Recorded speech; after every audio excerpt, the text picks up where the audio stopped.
ये है talks news network और आप देख रहे हैं पॉलिटॉक्स, राजनीति का कच्चा चिट्ठा। तेलंगाना की राजधानी हैदराबाद में भाजपा राष्ट्रीय कार्यकारिणी की 2 दिवसीय बैठक आज से शुरू हो गई है। वहीं प्रधानमंत्री मोदी भी हैदराबाद में जारी बीजेपी की इस राष्ट्रीय कार्यकारिणी में शामिल होने बैठक स्थल पर पहुंच चुके हैं। पीएम मोदी की अध्यक्षता में हो रही इस बैठक में अहम फैसले लिए जा सकते हैं।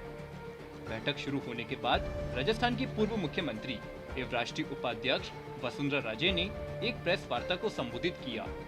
पत्रकार वार्ता के दौरान मैडम राजे ने शनिवार को राष्ट्रीय कार्यकारिणी की बैठक में रखे जाने वाले प्रस्तावों से पत्रकारों को अवगत करवाया।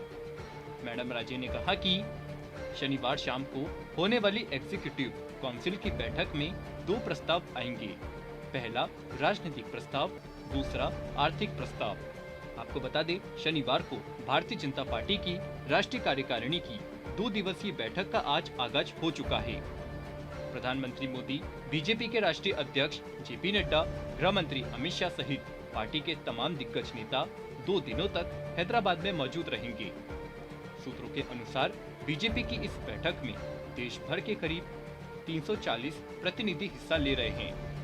इस दौरान राजस्थान की पूर्व मुख्यमंत्री मैडम वसुंधरा राजे ने एक प्रेस वार्ता को संबोधित करते हुए कहा कि आज से हैदराबाद में बीजेपी की 2 दिवसीय राष्ट्रीय कार्यकारिणी की बैठक प्रारंभ हो रही है और इस बैठक में 2 प्रस्ताव आएंगे।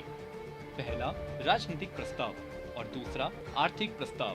इसके साथ ही हाल ही में संपन्न हुए विधानसभा चुनावों एवं उपचुनावों और निकाय चुनाव में भाजपा की अच्छी जीत हुई है, उस पर भी बैठक में चर्चा होगी।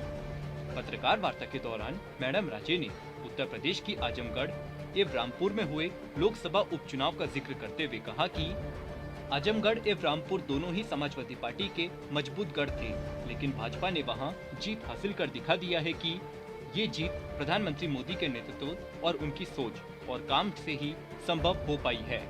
मैडम राजे ने आगे कहा कि पार्टी के राष्ट्रीय अध्यक्ष जेपी नड्डा ने मीटिंग में इसे मोदी की गरीब कल्याण नीति की जीत बताया।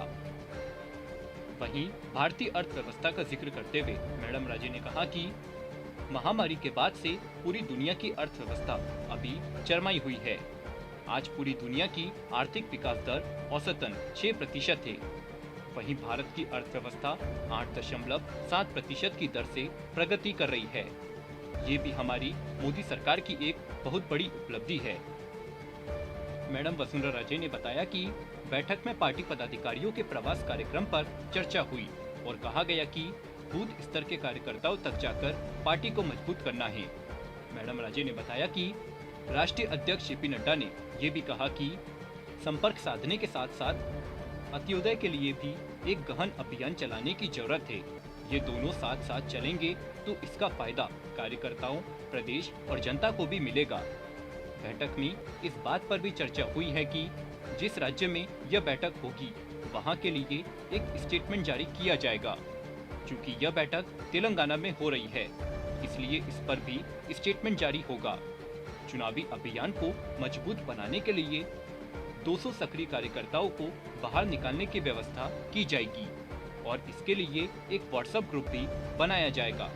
वहीं पीएम मोदी के बहुचर्चित कार्यक्रम मन की बात का जिक्र करते हुए मैडम राजे ने कहा कि मोदी जी के मन की बात के प्रसार पर भी चर्चा हुई।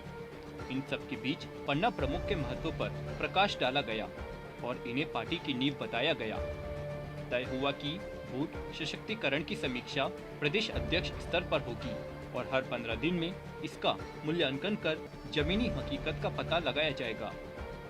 मैडम राजे ने कहा कि बैठक में सबसे महत्वपूर्ण बात बताकर कहा गया कि आजादी के अमृत महोत्सव कार्यक्रम का आयोजन हर राज्य में होगा और हर घर तिरंगा फहराने का लक्ष्य रखा गया।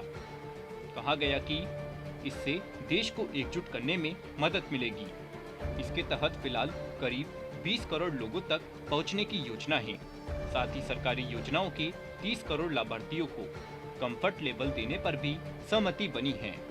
आपको बता दें, इस पत्रकार वार्ता के दौरान मैडम राजे से कई पत्रकारों ने उदयपुर में हुए निर्मम हत्याकांड को लेकर सवाल पूछा, लेकिन वसुंधरा राजे ने इस मामले में चुप्पी साधे रखी। क्योंकि पत्रकार वार्ता से पहले ही कह दिया गया था कि इस पत्रकार वार्ता के दौरान सिर्फ बैठक से जुड़े सवाल ही पूछे जाएंगे।